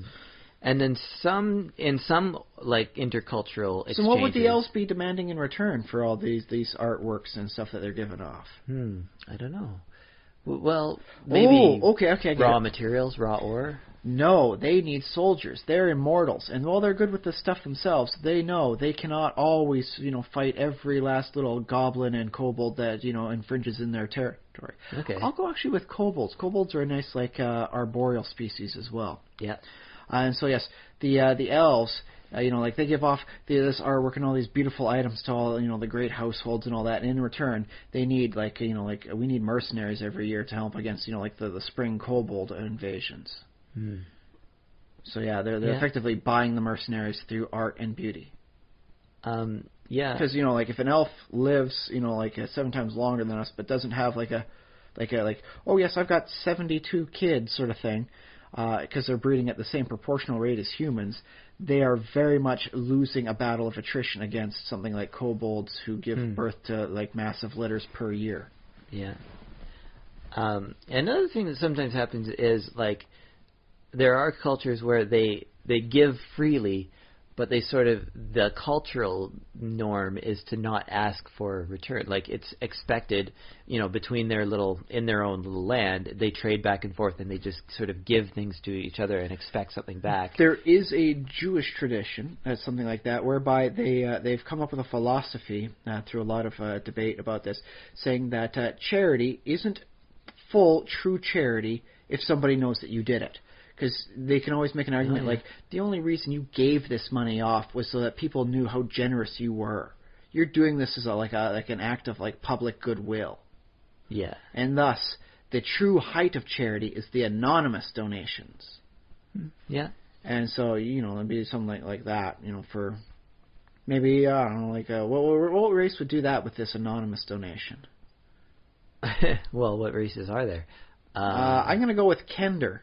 The one day a year they give back. They sneak into your houses and they leave all the weird little things they think would be nice and awesome and you'd like. Yeah. Mind you, they take stuff with them as they go. But they leave you all these wonderful things they believe are beautiful. I guess in some ways that might be where part of the Santa tradition comes from, in that people would give each other gifts, often within family, but sometimes, just give people gifts. And You've got the cutest little kid, and they always lighten my heart when they run by my market stall. So I got you some oranges. Don't tell them it was me. Well, but yeah, like what you're saying is, it was from Santa, because people didn't want to. That's how you maintain that anonymous. It was a blessing from St. Nicholas himself. You say, Father Christmas is the one who gave you this. rather than So that I like that, how that fits together, that tradition of anonymity, and then inventing a person to cover up the anonymity. What if that's something like the Thieves Guild does? Ooh, yeah. Is this like you have like yourself, like, I'm doing fairly well. I'm paying my protection rackets. My business is earning money, and I've got a little left over. So I will leave the basket for the Christmas sneak to come in and distribute it to the poor households. And the Thieves Guild, actually having honor amongst thieves, does do that. Well, they'll break into the poor people's homes in the night, and they'll leave these gift baskets of wonderful goods from the higher ups. Yeah. Although it does then be like that, like a elven thief sort of thing going on there. It's a little bit threatening too, because people are like, oh, holy crap, the thieves can just come in my house anytime they want. Well, I guess they no can. one seems to be unhappy with the fact that Santa can bust into the most secured locations to give a present. Yeah, I guess and he knows when you're sleeping. If Santa Claus was a thief with the powers he has, you would be paranoid out of your boots. I think Santa has to have some rogue levels, though.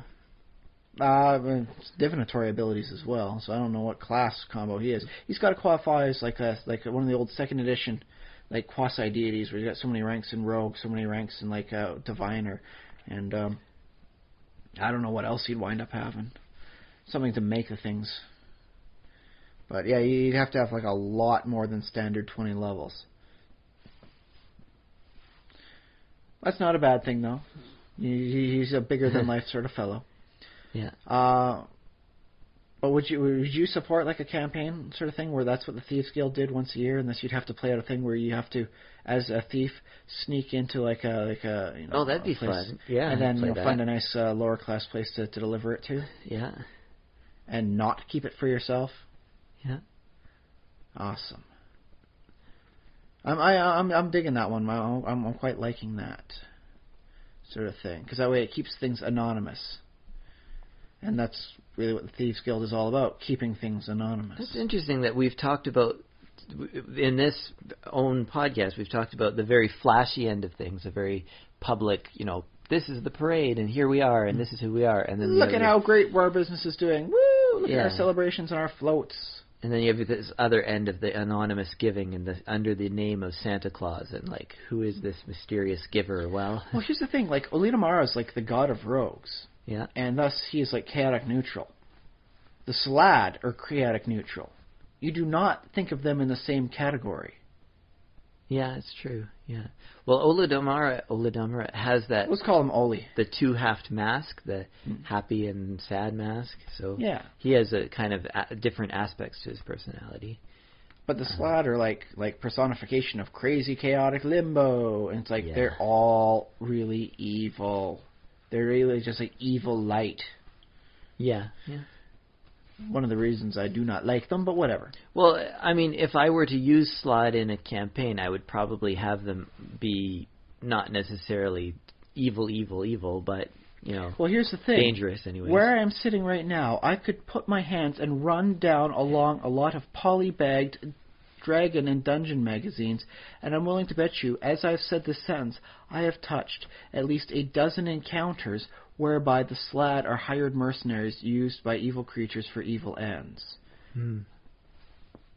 They work very well with evil, despite the fact that they should be balanced well, and thus they should work very well as mercenaries for good as well. Yeah. That doesn't seem to apply in the body of evidence. Do you think Slad would ever have a parade?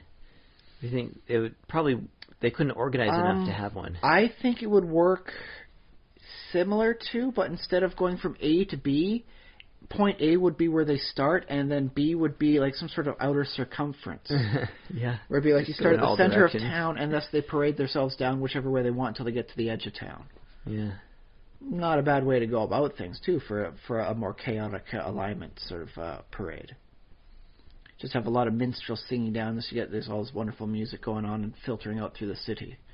Actually, yeah. Here's the thing. You talked about like in a dwarf town, they might have all the mining companies and all the military dwarf companies and all those. You get a bunch of dwarves on the back of a cart, and they're just ringing their anvils, ding dong, ding dong. Yeah.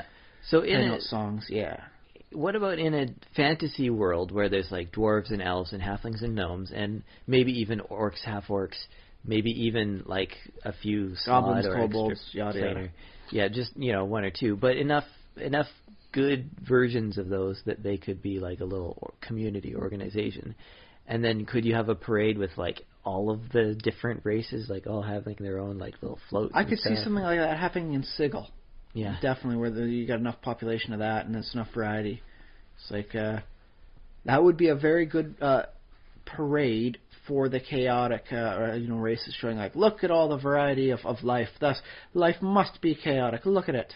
Yeah, actually, I mean, there is the Modron March. That's basically a parade, a giant planar parade. Something of a parade, something of a war march. Yeah, kind of fits half and half. If they encounter chaos, they destroy it utterly.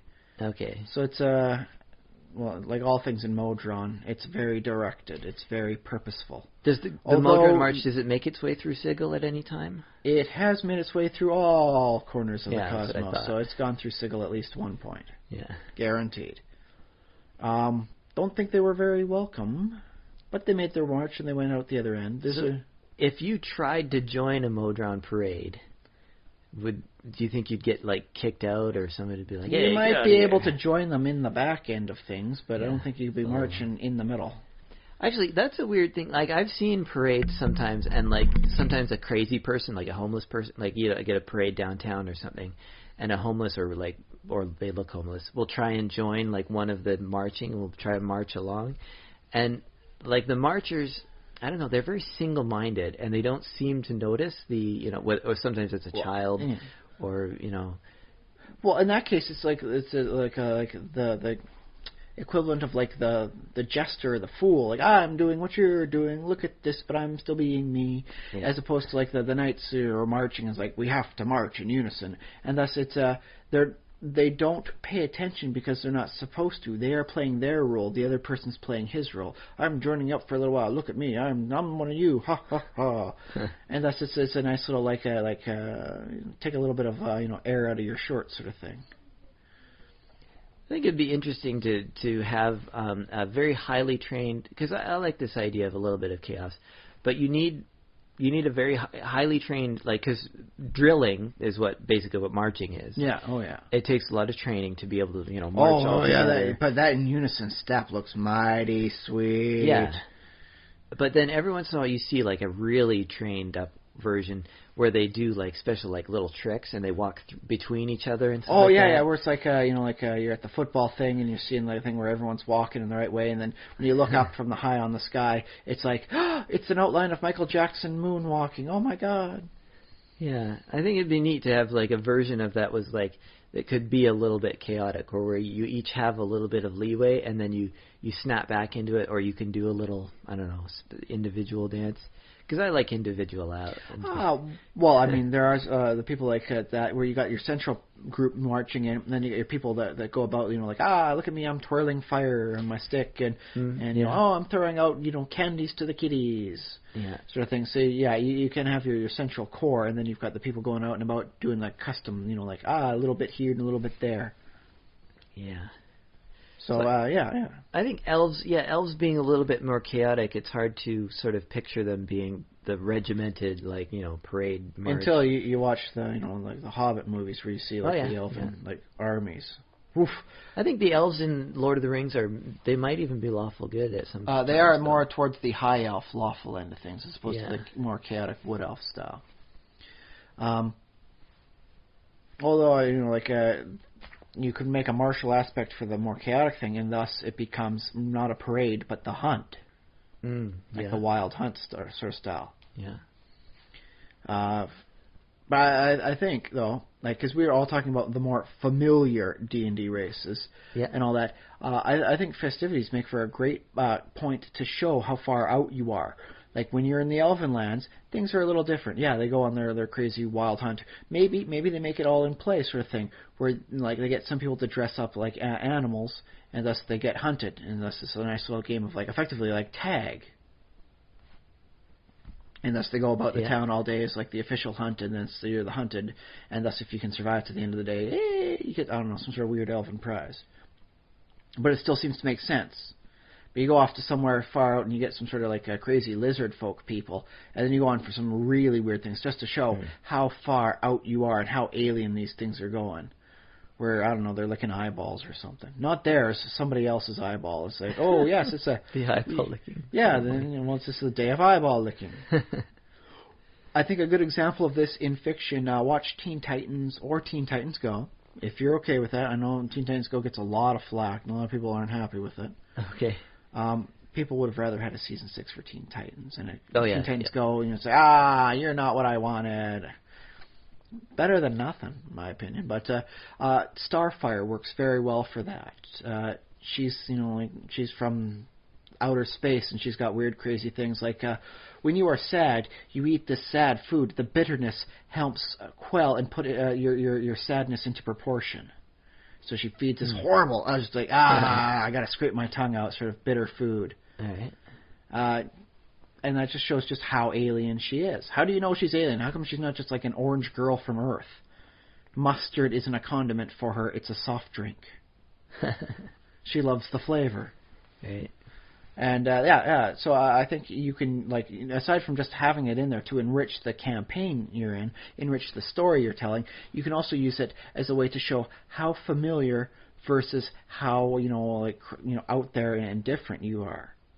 Okay. So you've got your farm boy as the story. I was like, farm boy, I'm the chosen one, but now I got to go to faraway lands. All right. And it's like this looked like the festivities he remembered, but things were done very differently. But he can still relate to them. It's like, I get what you guys are doing. You're not dancing around the maypole or something, but you're doing something that looks fairly similar. You're doing like line dancing. Oh, it's crazy. You guys aren't doing any weird dances like I do. It's different. Whereas, it'd be like, and then they go out and then they got to do like a blooding thing. It's like you try and like find the person you really love and get their blood. You put it on like an item of theirs. It's like, that's how you show true love. It's like a hunting love celebration. There's your crazy Valentine's Day. It's like, wow, I am really out of my water here. I'm just a simple farm boy. And that's the show. So I think in addition to what we've described for all the various things and all the various reasons, you can do a more meta example of what it means to show how far away you are from what we consider normal, how far away your faraway land is. Yeah. Yeah. In the end, though, I mean, it's always up to you. Like, maybe you really dig my bloodletting thing. Like, you could put up for like there's that thing where knights would take like a sample, like a glove or like a handkerchief from the lady that they desire, right? Yeah. And thus they wear it off into like the tournaments, as a symbol of like, the love. Dwarven people, I could see like the lady crafts like like a little trinket sort of thing, and it's not just like, it's not just my hanky. Dude, actually have something that means my love, not just like, I had it on me when you asked. Right. So that sounds very dwarven. Whereas, like orcs, sort of things like, you cute, and thus, you crank them one until they get the blood, and then you put the blood on your rag. It's like, I've got the blood love now, blah. Okay. And thus, it's like, that's their equivalent of Valentine's Day. So I've got the blood of passion on this here. That's how I know they wrap it around like a headband sort of thing. Now I'm indestructible in combat. I got your love blood on me. Because apparently that's how orcs live in my campaign now. Yeah, all right. That's good. We've got a little over, I think. So social media. How can people get a hold of us? How can they tell us their crazy notions for festivities? If you have crazy things to share with us about what we've just talked about, or anything else for that matter, Simulationist. If we described an actual thing in like a campaign or a novel, let us know. I'd like to know if we randomly hit the same sort of target that they did. Indeed. TheSimulationist@gmail.com. The Simulationist. All one word. If you know how to spell simulationist, you probably already found this podcast. So. But yeah, it's all one word, no underscores. And so that's at gmail.com. That's where you can send long messages. Slightly shorter messages, but still can be pretty long, can be posted on our Facebook page, facebook.com/thesimulationist, where we post this episode and every episode, and you can comment on the episode or comment on the page where it shows up on the left-hand side of the page. And we do try and be there at least once a day to just check in, sort of thing. So you should be able to get almost a fairly good guaranteed turnaround. Yep. Yep, we responded to that one pretty quick. So yeah, Facebook. And you can find me on Twitter, at Spaceboot1 is my Twitter. Spaceboot with the numeral 1, not O-N-E. That's right. Space Bootone. Numeral 1. Ignore that Space Bootone guy. I don't know what he's talking about. This guy's crazy. Well, I sometimes use that on other forums, but on Twitter, it's, Spaceboot1. I don't know if anybody else has got... Anyways, that's Twitter. Maybe you better use that to lock it up, man. I should just check on that. What else we got? We're on... Stitcher, iTunes, yeah. Those places often leave a little space where you can write reviews, so we will always appreciate if you write a review of what you thought of what we just talked about on the podcast. Leave as many stars as you think we deserve. We'll take it. And let me see. Yeah, Stitcher, iTunes. I think that's all of the things. We're on. You can find us on YouTube. This is the same audio file you're listening to now. You might be listening on YouTube. It's an easy way to search for us because, if you can't find YouTube from whatever your searching device is, you may have bigger problems than not being able to listen to our latest iteration. That's right. And YouTube also allows comments, which we also check. So you can comment on our YouTube videos there, too. And I think that's all. Final thoughts there, Josh? Final thoughts. Wow. Festivities, parades. People just like parades. I just like. Everybody loves a parade. And it's a good way to display what exists in the world. Like to the show not tell. If you say, oh well, this city has 51 guilds and 3 military divisions, which are financed by 3 different houses that are technically allied, but they're sort of against each other. Instead, thank you for rolling that natural 20 on your knowledge local check. Exactly, but in some ways you've arrived just in time for their parade. Exactly, you could display it all in the parade. You see the 3 main floats go by, but boy, those guys are really giving each other the stink eye. You think they might be able to bust out in a fight any moment, man. And you notice that one is holding the main flag slightly lower than their own flag, and the others are scowling at them for it. You think there may be blood in the back alleys tonight. Oh, yeah. The rogue may be able to pick up a couple extra contracts in the coming week. And there goes the Thieves Guild's float with a whole bunch of stuff from the other floats. As I keep saying, man, the Thieves Guild doesn't have a float. The Thieves Guild takes someone else's float every year. And thus they have like a game amongst them. Everyone's got to be a state of hyper paranoia. No one knows about what's going on with the other floats, and no one wants to tell anyone about what's going on with theirs for fear that they're talking to one of the spies from the Thieves Guild. Yeah, and they're all constructed in silent, private, hidden things. So, and then at the last moment, on the final day, that's the purse open, and the stuff comes in. There you go. So parades and just odd customs as well, just weird Well, I think festivity customs are a nice one to work because anyone can have a weird custom where shaking hands seems kind of weird. Yeah. It's I want to grab a piece of your body and shake it, baby. It's whoa, dude, I don't even really know you. Fist bump instead. Yeah. Fist bump is another tradition. A more recent and less septic tradition. Yeah. The whole thing about waving to somebody is a tradition back from knights. They'd lift their visor up. So it became the salute, which became the wave. Yeah, and part of that is... The wave also proves that, dude, I got nothing in my hand. Yeah, you're unarmed or although, if that was really what it intended for, you'd be waving with both hands, not the one. It's okay, what's he got in the other hand? Well, I guess, both hands means sort of surrender or... something like that. It's more of a whoa, stop, or something like that. I don't know. Whereas one hand is kind of half and half, I guess. This is why they should have just done hand signals, where instead of just one waving with one, you just got to throw up the hands on both hands. Or, do the okay sign. Okay. There Thumbs up. Peace. Although peace backwards, that's an insult. That's a British one. Yeah. It's like fingering somebody, but you got 2 fingers, so it hurts twice as much. Yes. All right. So yeah. Anything else? I think you can really add a lot of richness to the campaign by adding just a few festivities.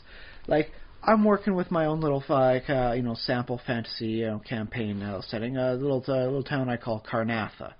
It's in the middle of, like a trade pass sort of thing. So it's like a bleak and fairly barren sort of area. It's got to import all its stuff. There's no croplands next to this town. There's no fields of popinjays anywhere. It's like, no.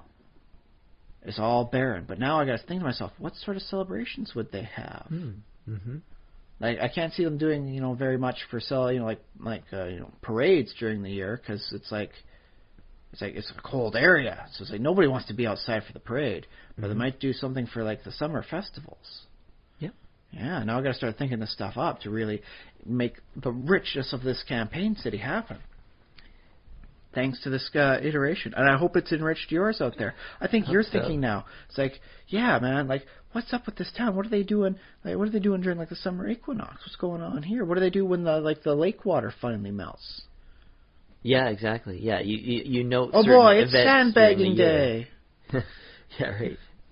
Because you've got your town situated next to a swamp, so yeah, every spring it's sandbagging day, where they try and keep the water out of the roads. Or maybe they do like part of the year where it's like, okay, we try and flood it up to this certain point, against its will. That way we know how high it's going to be, and then we just take the boats everywhere. We do like a Venice sort of thing. Yeah, and then another fun thing to do is sometimes you have like cultural remnants from like back in when the climate was different. We used to have sandbagging day, but we haven't really had to worry about that ever since we installed the sort of automatic sluice gate. So instead, we ever just since have the a party. dwarves, built the their citadel on the river and made it into a large dam at the same time. Yeah. We haven't had to worry about irregular flooding. But we still like having the day because all our grandparents remember, when I was a child, we, there was candy and we all worked together. But so instead of like bags of sand, it would be like fake sand, so it'd be like toys. Yeah. Hey, happy sandbagging day, and you throw a big bag of toys to your friends. Yeah. Or like a small bag of candy, because to simplify things, it's like, here's a small like little sand bag. I got some like penny candies in there. Whew. Yeah, and like how Easter, like they invented hot cross buns, sort of, because that's I think what they had available. They had those ingredients available, and it's like, we'll celebrate Easter with hot cross buns, and then later it's just we just always have hot cross buns. Yeah, well, welcome to Sandbagging Day. It's in the spring, so most of our resources are low. So we all celebrate with a nice, hearty turnip stew. Yeah. Yeah. It's the taste that refreshes. After we get done with this, we start getting to pick some of the wild berries, and this is the last you have to taste a turnip stew till next Sandbagging Day. Woo! Oh, that sounds great. I won't lie, it apparently does lose its appeal very quickly for that turnip stew. I don't know. If you're really hungry, though. It beats starvation, but after a while, only by a little bit. Yeah. At least it's not a meal. But yeah, take care and out there and think about it to yourselves. Is like how can I make this? What sort of things can I put in? How can I enrich the world upon which I'm trying to make other people fall in love with, Indeed. or hate? Maybe they got National Flogging Day. Yeah. It's like you have not been as good a person as you could have been. We're all marching down the street. Grab your whip and start flagellating your back till it bleeds. That's true. Yeah, a lot of what we talked about today was very positive, very giving, very good aligned holidays. Well, let's face it, humanity's been kind of messed up at various points throughout its history. Flagellation, and this is flagellate, not flatulation, but flagellation is a thing that people did, and they go around from time to time whipping their back bloody. Yeah. Or they could do human sacrifice. That's another thing that's possible. Just, pick a few... To make sure the crops grow well, of course. Yeah, exactly, yeah. Or The lottery. Just have a few prisoners that they execute on that particular... Have execution day. I don't know, because if they're a prisoner, they don't have much say in it. I think that makes for a lesser sacrifice than someone who's willingly chosen. Okay, yeah. Yeah. And if nobody's willingly chosen... You still got to do a sacrifice. A person who means something, not this pissant prisoner who's been sitting around wasting in a dungeon. Got to be one of your nobles. No, it'd be one of the middle lower class. The nobles are exempt, of course. Oh, sure, yeah. Privileged noblesse. Unless, of course, one of the nobles gets sort of mad at another one and manipulates machinations to get the other one. I put his name in there. I put his name as every name in there. He's willing. Aren't you willing? Yeah, sure. Don't you wish for everyone to eat well this year? Now go get stoned. and not the good way. Yeah. There you go. Food for thought, thought There. for food. Leaving the podcast on a dark note. You'll hear from us again in 7 days. I've been Joshua Levin. I've been Ryan Kirkby. Sin Man.